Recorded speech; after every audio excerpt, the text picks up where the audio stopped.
Hello everyone, and welcome to this week's Astrology News Report, an alternate view of world events as seen through the lens of Vedic astrology, presented by yours truly, Ron Berger. Today is April 1st, 2018. In this segment, we'll take a look at what's been going on in the world and see how the planets' patterns in the zodiac matched up with the events of the past weeks.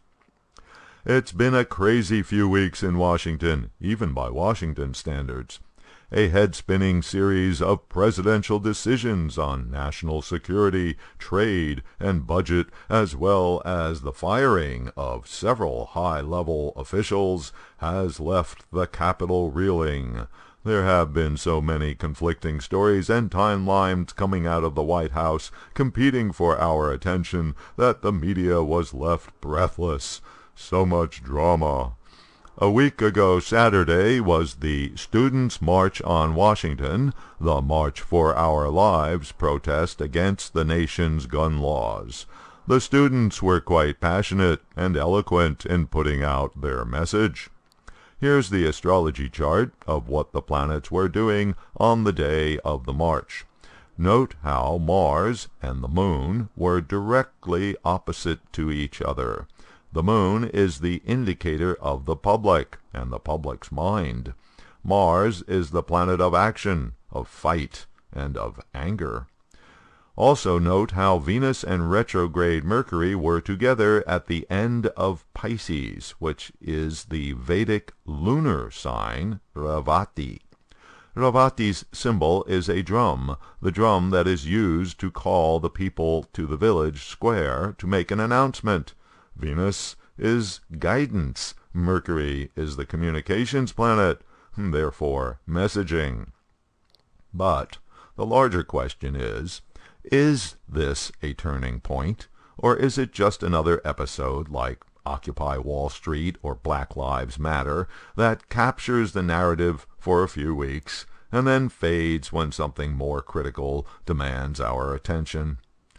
Looking at the Vedic chart of the United States, we see that the U.S. is now in a Rahu Major Period.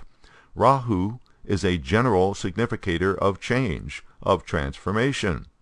Natal Rahu in the USA chart occupies the 8th house, the house of big changes and transformation. So, looks like whatever happens to the student movement, we are now in the process of changing the nation. Another interesting planetary factor which directly bears on the current event is the transit of Uranus, the planet of freedom and rebellion and disruption, now transiting in sidereal Aries, the 5th house of the USA Vedic chart, the sector of a country's chart that indicates the children, the students, teachers, and schools of the country. The transit of Uranus in this sector of the chart continues until 2024. Plenty of time for more disruption from the student demographic. This is the current state of Trumpland, a presidency conducted like no other, a reality show with no one quite certain of the script. Those close to the president say he revels in the drama which he himself gets to create. He can change the course of events with a tweet. Up in the heavens we have the pattern of Mars, planet of action and aggression, together with Saturn, planet of harsh realities and suffering.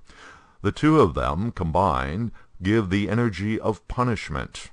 In Trump's natal chart, this combination has been transiting through his 5th house, the house of guidance and advisors, and opposing his 11th house of associates and friends. Kind of rough on the advisors, and anyone else who associates with him. Lately, the list of advisors and even cabinet secretaries departing the Trump administration has grown dramatically. ranging from the chief economic advisor, Gary Cohn, to Secretary of State Rex Tillerson, to the president's lead attorney for the Russia affair, John Dowd, then the National Security Advisor, H.R. McMaster, and most recently the head of the Veterans Administration, David Shulkin. All of these and more have now joined the dearly departed.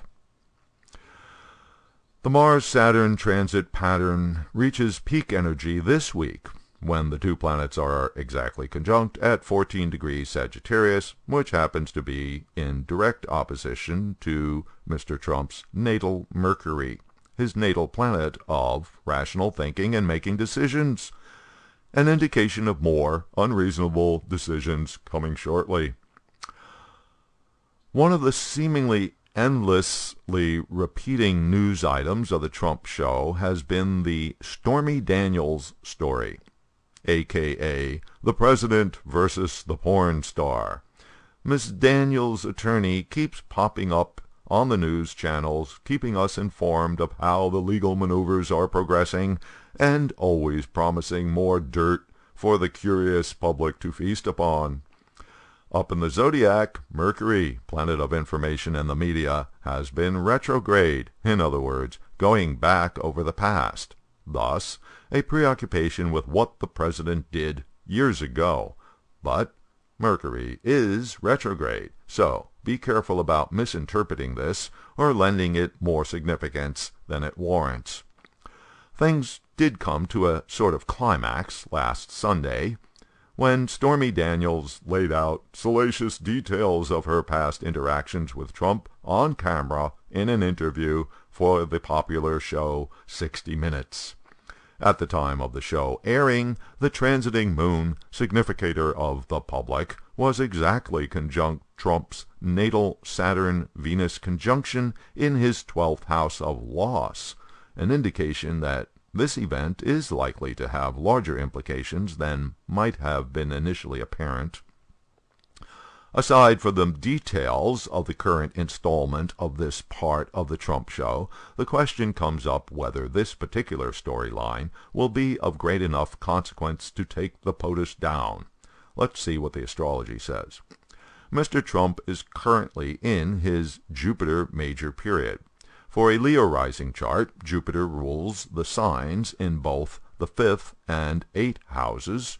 Therefore, the connection between these two areas of his life is being made at this time. Amongst its many meanings, the 5th house is the house of romance. The 8th house is the house of clandestine actions, scandal, and humiliation. Trump's natal Jupiter is in his 2nd house, the house of personal finances. Thus, it's the money that becomes a problem. And the 2nd house is the house of speech. In one of the legal cases against him, the defamation case being brought against him, it's Trump's speech that is the issue. Now notice that as of March 7th, transiting Mars has taken up position in Trump's 5th house, where it has joined up with transiting Saturn.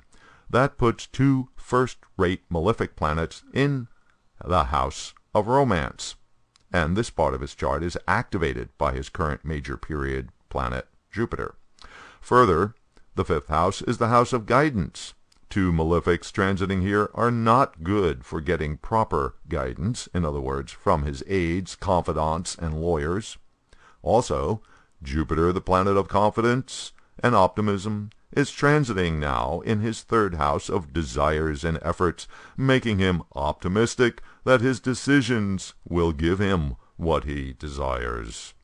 But the Mars-Saturn transit directly affects his natal Mercury, planet of reasoning ability and discrimination, and, while all this is going on, retrograde Mercury is now transiting in Pisces. That's Trump's 8th house of crisis, scandal, and humiliation, also while it is activated by his Jupiter Major Period. So, looks pretty damning, but does it take him out? Probably not, or at least not yet. For that, we have to wait for something even more malefic.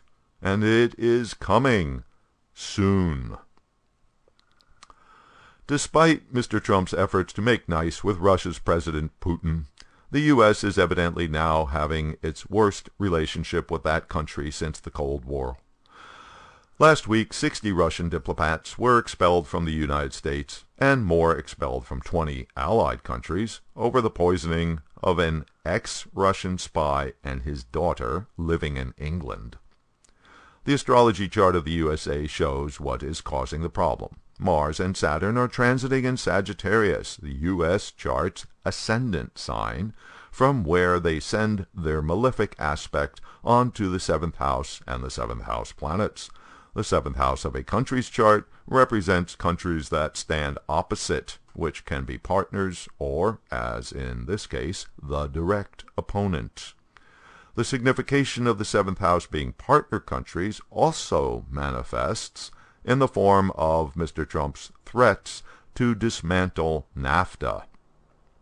The intense energy of the Mars-Saturn combination lasts all through April until Mars separates from Saturn when it moves into Capricorn on May 2nd, and that will set up a whole new pattern for events. I'll be talking about that in a future report. And now, before leaving, I have a small favor to ask. It does take a lot of time, effort, work to produce these videos, and I do live in the real world with bills to pay. If you appreciate what this YouTube channel does for you, you can help support it and me by visiting the donation page and making a contribution. Just click on or touch the donation card you see here. Thanks, and until next week.